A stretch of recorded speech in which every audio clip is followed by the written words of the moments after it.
அது எப்படிங்க சவுக்கு சங்கர்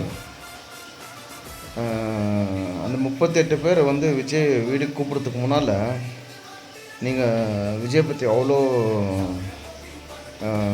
நல்லதாக பேசிட்டு அவர் அந்த 38 பேர் வீட்டுக்கு கூப்பிட்றதுக்கு கொஞ்சம் இன்னைக்கு கூப்பிட்றாருன்னா இன்றைக்கி வராங்கன்னா அவ்வளோ சீக்கிரம் உங்களது ஓகே மாறிடுச்சு. நைட்டோட நைட் போட்டி வாங்கிட்டீங்களா எப்படி?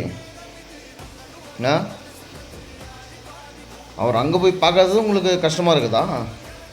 உங்களுக்கு சார் என்ன கஷ்டமாக இருக்குது சார்? உங்களுக்கு என்ன கஷ்டம் இருக்குது சார்? அவர் செலவு பண்ணி அவர் கூப்பிட்டுக்கிறாரு. பாதிக்கப்பட்டவங்களுக்கே ஒரு பெயின் இல்லை. அவங்களுக்கு பெயின் இருந்தால் வந்திருக்க மாட்டாங்க. அவங்களே வராங்க. உங்களுக்கு என்ன நோவுது? எனக்கு ஒன்றும் புரியல. அவர் அங்கே போய் பார்க்கல, இங்கே கூப்பிட்டு பார்க்குறாரு. அவர் அங்கே போனால் எவ்வளோ ரிஸ்க் இருக்குதுன்னு ஒரு ரிப்போர்ட்டராக உங்களுக்கு தெரியாதா? அவ்வளோ ஜென்ரல் நாலேஜ் இல்லையா? அவர் அங்கே போனால் எவ்வளோ ரிஸ்க் இருக்குதுன்னு ஜனங்க கூட மாட்டாங்களா? அவர் நிம்மதியாக பார்த்துட்டு வர முடியுமா? இவங்கள்ட்ட அவ்வளோ ஈஸியாக வந்து ஒருத்தையும் 15 நிமிஷம் 20 நிமிஷம் பேசுகிறதுக்கு சான்ஸ் கிடச்சிருக்குமா? 38 வீடும் ஒரே இடத்துல இல்லை மிஸ்டர் சவுக்கு சங்கர்.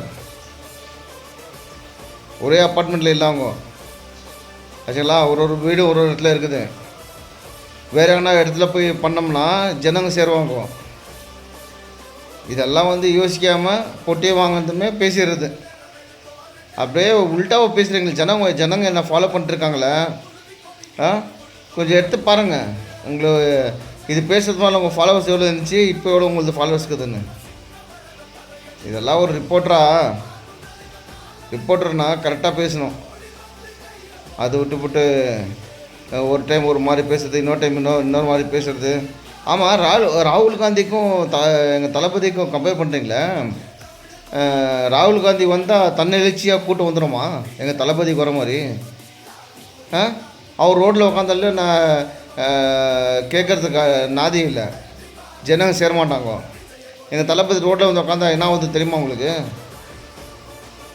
சும்மா ஒரு இடத்துல வந்து பஸ் மேலே நிற்கிறதுக்கே அவ்வளோ கூட்டம். இன்னும் ரோட்டில் வந்து உட்காந்தாருன்னா என்ன மாதிரி கூட்டம் வரும்? கொஞ்சம் யோசிச்சு பாருங்கள். பேசுறதுக்கு மேலே கொஞ்சம் ஆலோசனை பண்ணுங்கள்.